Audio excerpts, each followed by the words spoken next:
Ahí está la letra. Bueno, podemos arrancar. Con dos, con dos. Quiero comenzar dándoles anuncios. Voy a acercarme a Johan para que el micrófono aprovechar. Bueno, algunos anuncios. Eh, Hay una persona que quiero que mantengamos en el radar porque si me va bien con ella, brinda oportunidades para estudios de posgrado. La doctora Natsuho Fujisawa de la Universidad de Tsukuba en el Japón. Esta es una universidad muy orientada a los estudios tropicales, tanto básicos como aplicados. Y Natsuho, desde hace ya hablamos de más de 10 años, ha venido trabajando por aquí, por Panamá, en la provincia de Coclé, en la zona de San Pedro y probablemente por la zona de Panamá Oeste también, en fincas cafeteras, haciendo un trabajo parecido al que estamos haciendo acá en Monarca, en Finca Monarca. Ella logró abarcar un total de más de 60 unidades familiares allá por medio de entrevistas y un total de al menos 20, llamémosle fincas, 20 unidades de producción por medio de censo directo de las plantas, ayudada por la comunidad. Entonces, es posible que ustedes no tengan la oportunidad de conocer a Natsuho porque ella va a venir ahora, es en febrero, mientras que ya nosotros habíamos marcado la fecha de este curso para que no chocara tanto con los cursos de ustedes, con las clases de ustedes. Pero en cambio, el plan con Natsuho es a largo plazo. Como aquí en Panamá carecemos de programas de doctorado, si yo me porto bien y Natsuho me considera digno de cooperar, queremos establecer una cadena que poco a poco permita a los jóvenes como ustedes, pero también los de las zonas rurales donde Natsuho trabaja, acceder a la educación superior más allá de la licenciatura. No gobernamos, ella no gobierna Japón y yo no gobierno Panamá, así que no les podemos prometer todavía mucha cosa, pero sí es importante que ustedes sepan que tenemos ese canal de, digamos, de esa posibilidad de desarrollo más allá de la licenciatura. En este momento quiero dejarles con Jogman, que nos trae su charla. Bueno, no lo vengo a ya fritarlo en la cabeza de tanto bla bla. Voy a tratar de ser bastante rápido, pero con algo muy necesario. Lo mismo que le estaba comentando antes de empezar la charla, era de que aquí todo el mundo tiene sus preguntas. Más que una pregunta de investigación es, ¿cómo voy a empezar una investigación? Así mismo me pasó hace 5 años atrás, ¿sí? Sí, hace 5 años atrás lo mismo me pasó a mí. ¿Cómo voy a empezar a investigar? ¿Qué es lo que yo voy a hacer? Yo tenía el organismo que quería estudiar, que eran las briófitas, sabía dónde estudiarlo, pero no sabía muy bien cómo iba a ser ese proceso. Por mis propios medios, fui al sitio, hice lo que me acordaba de las clases, y decía, bueno, en las clases me dijeron que tengo que caminar, ver estas cosas, pero nunca hubo como alguien que me dijera por detrás, oye, no sabes, aquí, vete por acá, no te va, o sea, yo tenía que estar leyendo y era como más que nada poco complicado, ¿no? Tampoco había ChatGPT como para que me diera las respuestas más rápidas, así que yo en el bosque estaba con mi libro de biología de campo, con mis apuntes, y estaba así viendo y dije, ok. Y bueno, el tema es de la observación de briófitas a la evidencia ecológica. Si quieren omitir la palabra briófitas, como es lo que yo estudio, lo que a mí me encanta, le puse briófitas. Pero lo pueden asimilar como diversidad de macroinvertebrados, diversidad de angiospermas. No me acuerdo quién iba a estudiar angiospermas. No, angiospermas o cualquier otra cosa que en el futuro quieran estudiar. Y bueno, yo hice mi estudio básicamente de manera general como biodiversidad de briófitas. Bueno, para los que no conozcan lo que viene siendo las briófitas, incluyen 3 divisiones: los antocerotes, hepáticas y musgos. Y hay mucha importancia ecológica que ellas dan en el ambiente como indicadores de contaminación atmosférica, regulan la disponibilidad hídrica en los ecosistemas forestales, ayudan mucho en la sucesión vegetal y la formación del suelo. Ellos a veces llegan primero a estas piedras donde no hay absolutamente nada y comienzan poco a poco entonces a acidificar, a traerle un pH estable para que cuando caigan semillas por viento, por aves, puedan entonces que se puedan entonces acentuar, ¿no? Y forman microhábitats para diversos animales, además sirven como sitios de puesta de huevos. Ok, ahora sí. ¿Por qué briófitas? ¿O por qué macroinvertebrados? ¿O por qué cualquier otro organismo que uno quiera estudiar? En mi caso, yo tenía en mente ya más o menos los puntos que yo quería utilizar las briófitas. Me tenía plasmado que eran organismos pequeños y ecológicamente importantes. Ya le dije la importancia ecológica. Responde rápido a cambios ambientales. La profesora Naida, mi asesora, y otros profesores y otras literaturas que había leído decían, no, que las briófitas son muy susceptibles a cambios climáticos, a cambios ambientales, y eso se puede ver. ¿Ok? Permiten trabajar a una escala fina y son ideales para aprender a muestrear y comparar. Y también una de las otras cosas es que, y lo que me dice mucho acá el profe Edgardo, es de que son fáciles de colectar, y es verdad. Yo agarro una bolsa de Ziploc, meto mis muestras allí, los meto, yo colecté muchas en mi tesis, yo a veces eh, se me llenaba la cangurera. Yo decía, yo solo lo meto ahora. Yo agarraba el ciclo, lo metí en mi bolsillo y esa vaina va así mismo. Y me iba así, con los bolsillos llenos, es todo. Y son muy fáciles en vez de estar llevando un saco lleno de plantas. Entonces, digamos que esto de manera general es lo que yo tenía en el momento para estudiar las briófitas. Pero mañana que estemos en campo, una de las primeras cosas que nosotros tenemos que hacer, y es así como piensa la ciencia como tal, es la observación. En mi caso, yo iba caminando, como le dije, iba caminando por el bosque y yo veía los árboles y decía, oye, aquí veo que hay una cierta relevancia de briófitas, como vemos aquí hay bastante. Iba caminando y veía que por acá hay menos. Y yo comenzaba a observar esas diferencias. En algunas parcelas yo decía, bueno, aquí puede que haya menos diversidad, no sé, veo que es menos boscoso, hay más entrada de luz, y aquí puede que haya más diversidad. Era todo simple observación y es lo que uno tiene que comenzar a hacer. O me decía también que en algunos troncos se concentraban más especies. Aquí o puede estar en lo correcto una persona o tú puedes estar totalmente equivocado, porque aquí solamente uno está observando. Y yo con todo eso apuntado, decía, bueno, ok. Tomaba fotos y yo llamaba a mi asesora. Profe, mire, ve, hoy observé esto. Ok, me decía, perfecto. Y así es como mañana que estemos en campo, creo que sería lo bueno, observar lo máximo posible, ir apuntando. Ok. Con esas observaciones, uno comienza entonces a formularse preguntas. En mi caso, era como que hay diferencia entre parcelas, entre transectos, porque ya había caminado por distintos puntos. Todos los árboles son iguales, el sustrato influye, y entre otras muchas preguntas que tenía. A veces nosotros nos hacemos muchas y muchas preguntas y salen muchas más preguntas cuando uno poco a poco comienza a tener algunas respuestas. Y eso está bien, pero a la vez nos podemos equivocar. Una de las cosas que me decía mucho mi asesora era, Jogban, están bien tus preguntas, pero yo sé que te están saliendo muchas otras preguntas que tú me estás diciendo. Recuerda, esto es una tesis de licenciatura. Tú no estás haciendo una maestría ni mucho menos un doctorado. Lo que ahorita mismo queremos es que no te vayas del tema principal, respondas tus preguntas principales y que esas preguntas que tú tienes, guárdalo. Ponlo en un cuadernito, lo subes a tu drive, pero guárdalo. Ya, porque donde tú quieras responder esas preguntas, las tesis se van a alargar. Y al alargarse, hay muchos estudiantes que a veces tardan más de un año en terminar una tesis. Yo conozco muchachos que se tardaron 5 Uy, en mi tiempo. y posiblemente era porque querían responder todas las preguntas.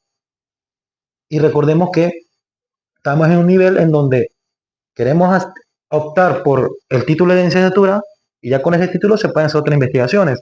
¿Ya? Así que tener sus preguntas claras es lo más importante, pero que sean preguntas reales. Porque tú no vas a venir a decir aquí de repente y que, no, yo quiero responder la pregunta de por qué esta planta comienza a verse no sé qué cosa, una pregunta muy elaborada y que de repente tú sabes que los recursos son muy pocos. Tienen que buscar preguntas reales y que se puedan, y que tú tengas los recursos o que encuentres a quien o una institución o algo que te dé esos recursos, artefactos, lo que sea, para tú poder responderlo, ¿ya? Para evitar tardarte muchos años. Así que eso es otra cosa. Tú observas, pero haces preguntas reales. Y es Yo lo... pregunto, ¿cómo cambia el crecimiento de la selva según el macheteo de algunos sitios y la quema en otros lados? La pregunta puede ser buena, pero a lo mejor yo necesito 40 años para encontrar la respuesta.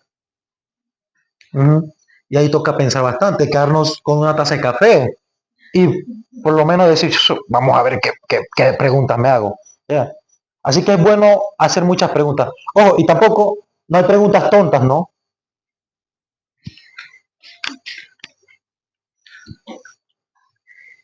Lo otro es de que nosotros no podemos medir todo. Es mentira que nosotros vamos a ir mañana acá, en estos 5 días, o en una semana, o en un año, o en 5 años, nosotros hagamos todo unas 8 hectáreas en una cosa. Eso es complicadísimo. Al menos que tengas una vida infinita y puedas hacerlo, ahí sí. Así que nosotros comenzamos entonces a elegir parcelas representativas o a elegir pocos árboles por parcela. Esto es un dibujo que yo hice para mi tesis y era lo que yo había puesto. Árboles seleccionados por cada transecto y estar viendo entonces qué briofitas estaban. A esto era una unidad de muestreo. Las parcelas puede ser una unidad de muestreo, el árbol puede ser una unidad de muestreo o el sustrato. Así que tenemos que tener muy claro eso, de que nosotros no podemos medir todo. Y bueno, pasamos a, bueno, una pregunta. ¿Han escuchado de lo que viene siendo el término anecdótico? ¿Alguien? Anecdótico viene de anécdota. Por ejemplo, si yo voy caminando de aquí a donde están los bomberos y eso está todo oscuro, yo les digo, oigan chicos, denme un momento, voy para donde los bomberos. Y cuando yo vengo les digo, oigan, ¿saben que yo vi un fantasma? Ustedes me van a creer. Hay algunos que me van a creer y otros no. Esa es una anécdota propia mía. Y en la ciencia, lo anecdótico no sirve. Tú todo lo tienes que registrar. Así que cada uno trajo su cuaderno de campo y mañana se va a tener, bueno, en toda esta semana, lo mínimo se va a registrar. Porque si usted no registran algo y cuando usted está presentando, todo emocionado y de repente dicen, bueno, yo vi esto, pero yo no hice la gráfica, va a venir alguien y te va a decir, ¿y la gráfica dónde está? Justifícame eso que tuviste, pero lo quiero con datos. Como no lo registraste, entonces ya perdiste credibilidad. Esto que acaba de decirle Jordan es muy importante y le va a permitir ahorrar tiempo. Una de las características importantes de la investigación científica es que es repetible. Es decir, si yo me voy por la calle caminando y llego a donde están los bomberos y me encuentro con la vieja, yo tengo que apuntar a qué hora la encontré, cómo se veía, tomarle una foto, sacar el GPS y decir exactamente en qué lugar la encontré. Gracias a que yo registro todo eso, puede llegar alguien más al mismo lugar, a la misma hora, con una cámara parecida, a ver si le aparece la vieja por ahí. Si no la encuentra por ahí, pero la encuentra por otro lado, tiene que anotar a qué hora, en qué lugar y en todas estas cuestiones. Lo importante en el conocimiento científico no es tanto que sea verdadero, lo importante es que sea repetido. A lo mejor la tulidia no existe, pero la investigación es repetible. Puede que llegue alguien y le diga, no, me queda esa vaina de la tulidia, eso no. Pero lo logra porque lo investigó por medio de trabajos con metodología repetida. Y bueno, en este caso yo iba registrando si había presencia o ausencia de briófitas. Registré el número de especies, el número de género, el número de familia y también el sustrato en el que estaban en cada de los dos transectos, ¿no? Todo eso lo iba registrando y otras cosas. Por otro lado, todo eso siempre va a estar apuntado en un cuaderno. Lo que ven allí es mi cuaderno de campo de tesis, allí, eso amarillo. Ahí esa cosa está sucia, está todo rayado. Yo creo que lo que yo apunté allí más o menos se ve, pero todo está ahí en mi cuaderno de campo. Y todo lo que estaba allí, yo luego lo pasé entonces a la computadora. Y todo eso entonces, por eso le puse del cuaderno a los datos. Nosotros vamos entonces formando una data y con esa data comenzamos a tener un pensamiento, tenemos que comenzar a prepararnos para un pensamiento estadístico. Y este pensamiento que le puse es que la estadística es una forma de pensar, no una calculadora. Y hay muchos estadísticos para muchas cosas. Yo no le voy a hablar de esto ahorita porque sería entrar en muchos temas. Acá el profe que creo que mañana le va a hablar de eso, ¿no? No, yo puedo aprovechar que estamos aquí ahora. Mira, la estadística es una forma de pensar, no una calculadora. Esa frase me encanta. Eh, ¿Cuántos de ustedes aquí les pasa como a mí que les sale que 2 más 2 es 5 sin calculador, con calculadora? A mí me sale que 2 más 2 es 5 y me sale con calculadora. O sea, soy muy chambón para la aritmética. Sin embargo, yo puedo crear una fórmula matemática para un problema de investigación. Significa que soy mejor en álgebra que en aritmética. Cuando voy a aplicar la fórmula, me va mal. Necesito la inteligencia artificial para hacer el cálculo, pero para inventar la fórmula, lo logro. ¿Qué es lo que estoy haciendo yo realmente con eso? Estoy aplicando mi conocimiento matemático como una forma de pensar, no como una calculadora. La calculadora de mi cerebro es mala, pero la forma de pensar me ha ayudado bastante. A lo largo de este curso, en los primeros días, ustedes van a ver que les vamos a molestar mucho pidiéndoles esa idea que te acaba de ocurrir, dibújamela en una gráfica. Y después que me la dibujen en una gráfica, ahora escriben una ecuación de esa gráfica. Y tú tienes que inventar la ecuación. Va a ser tu propia forma de pensar, no va a ser la calculada. ¿La pillaron? Quiero cerrar diciéndoles lo siguiente. Una fórmula matemática es como una máquina. Si yo tengo la fórmula del teorema de Pitágoras, yo digo, la hipotenusa del triángulo es igual a la raíz cuadrada del cuadrado de un cateto más el cuadrado del otro cateto. ¿La conocen, no? La fórmula del triángulo, la vaina. Lo que estoy dando es una máquina. Usted quiere saber, usted quiere que la máquina le diga cuánto mide el cuadrado de la hipotenusa, cuánto mide la hipotenusa. Fácil. Váyase al terreno, mida un cateto. Luego, en el mismo terreno, mida el otro cateto. Luego, elévelos al cuadrado y luego métale la suma de esa vaina y después sáquele la raíz cuadrada. Es una máquina. La máquina funciona con las siguientes piezas. El cateto, la hipotenusa, la potencia al cuadrado, la raíz cuadrada. ¿La pillaron? Y claro, es para un triángulo rectángulo, así que tú tienes ese otro dato importante. Son las partes de la máquina. Así que me temo que ustedes van a tener la delicia de descubrir cómo van a poder pensar en sus propias matemáticas y sus propias estadísticas. De manera que si yo me muero y si John Pan se casa, ustedes pueden seguir adelante. Vamos, brother. Sí, era lo que me pasaba a mí bastante. Yo me decía, yo tengo un transecto acá, otro transecto acá, dos cosas diferentes, tengo que buscar una manera de relacionarlas, si es que tienen relación. Y entonces yo comenzaba a probar, a pensar en la estadística.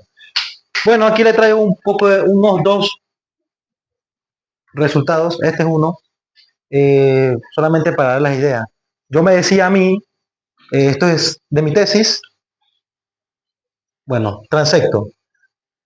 Yo decía, ok, quiero saber la diversidad alfa de mis transectos.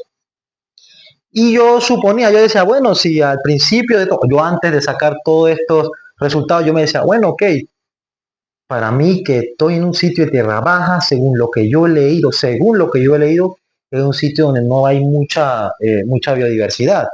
Yo voy a ver qué es lo que me dice los índices de diversidad. ¿Conoces la diversidad alfa y la diversidad beta? Entonces, La diversidad alfa es la diversidad de un sitio. La diversidad beta es el cambio de diversidad de un sitio con respecto a otro, a otro, a otro y a otro. Existe la diversidad gamma, que es la que combina. Intuitivamente, de esto es de lo que estamos hablando. Si en un sitio yo tengo 5 especies y en el otro sitio tengo 5 especies, y las 5 especies de un lugar no se repiten con las especies del otro lugar, entonces tengo una alta diversidad beta. Mi diversidad beta es de 10. Poco más o menos por ahí viene la idea. Adelante. Y bueno, mis resultados dieron que para el transecto 1 la diversidad era alta en el índice de Simpson y el transecto 2 también era una diversidad alta. Pero yo no feliz con eso, no me quería solamente basar en el índice de Simpson. Veo que para el índice de Shannon la diversidad era normal en el transecto 1 Shannon a la mano derecha. Y el transecto 2 era alta para el transecto, la diversidad alta era para el transecto 2. Y aquí era entonces una cosa también bastante importante que quería comentarle, porque uno va a comenzar a tomar decisiones. A mí me costó bastante, bueno, sí, me costó y la profa me la hizo, porque me dice, cuando ella vio eso, me dice, tú eres el investigador, yo veo que tú hiciste bien las cosas, decide. Entonces, tal vez ustedes se vean en una disputa en que si es elijo uno o elijo otro, o busco una manera de combinarlas. Y ustedes como investigadores y expertos en el tema, tienen que buscar una decisión, tienen que tomar decisiones, porque todo esto se va a sustentar. Va a haber otras personas que lo lean y van a tener sus preguntas. Y es importante tener criterio personal con las cosas que uno va haciendo. ¿Qué familiaridad tienen ustedes con estos índices que acaba de mencionar Jockman? Son dos índices muy usados que aparecen en muchos libros. A la mano izquierda el uso del índice de Simpson y a la derecha el de Shannon. ¿Tienen familiaridad con esos? ¿De alguna forma? Bueno, como los dos son fórmulas matemáticas, los dos son máquinas. La máquina de Simpson funciona sin logaritmo. La máquina de Shannon, la fórmula de índice de Shannon, incluye logaritmo. A veces logaritmo de base 2, a veces logaritmo natural. Entonces, cuando las cosas cambian en escala logarítmica, los números pequeños se hacen grandes y los números grandes se hacen pequeños. Pueden probarlo con su calculadora. Puedes agarrar con tu calculadora, calcular el logaritmo cualquiera, natural o de base 10 o de base 2, para el número 10 y lo puedes calcular para el número 20. Y te vas a dar cuenta que cuanto más grande es el número que le estás pidiendo, el logaritmo tiende a achicarse. Cuando más chico es el logaritmo tiende a agrandarse. Entonces, es una máquina diferente la que tiene Jockman en su diapositiva. En la mano derecha tiene el índice de Shannon y en la mano izquierda tiene otra máquina, que es la del índice de Simpson. Y la profesora le dijo algo chévere, le dijo, el investigador, la investigadora no soy yo, el de la vaina eres tú, elige tu máquina. Sí. Y bueno, con eso le muestro otro resultado y fue saber entonces la diversidad beta. Tenía otros transectos, quería compararlos, quería saber su similitud. Y, eh, ah, y veo que había, para Hakar, vemos que el porcentaje más o menos que del 15% de similitud. Y para el de Sorens, que puede ser 26, 26, como un 26%, era un porcentaje bastante bajo. Estas eran las especies que se compartían. Entonces, de cierto modo, sí, los índices ayudan bastante a responder preguntas que a veces al inicio nosotros tenemos. Y todo eso va de la mano con qué? Con observar, preguntarse, apuntar, saber qué estadístico utilizar, porque todos son algunos, yo utilicé otros estadísticos Hice otros estadísticos más solamente para responder preguntas que yo no puse en la tesis, pero lo hice porque digamos que habían días que estaba aburrido y me puse a calcular cosas. Y quería practicar. Ya. Permítanme que les interrumpa para preguntarles, ¿tienen familiaridad con estos índices de Sorensen y Yacal y dice? Bueno, esencialmente son índices de diversidad beta, no de diversidad alfa. La idea intuitiva, y no te preocupes, Samuel, porque la vamos a ver a lo largo del curso, es la siguiente. Una cosa es saber cuán diverso es un lugar y otra cosa es saber cuán diverso es ese lugar con respecto a otro lugar. La escala que ha colocado Jovan en la parte superior derecha de la diapositiva está expresada en términos de porcentaje. Un hombre llamado Yakar inventó una máquina en la cual él toma en cuenta las especies que aparecen en un lugar, las especies que aparecen en el otro lugar y las especies que aparecen repetidas en ambos lugares y las especies totales que hay. Otro hombre llamado Sorensen, creo que de Dinamarca, Noruega, de otros lados, se inventa también otra máquina parecida. Y los valores están expresados en términos de porcentaje.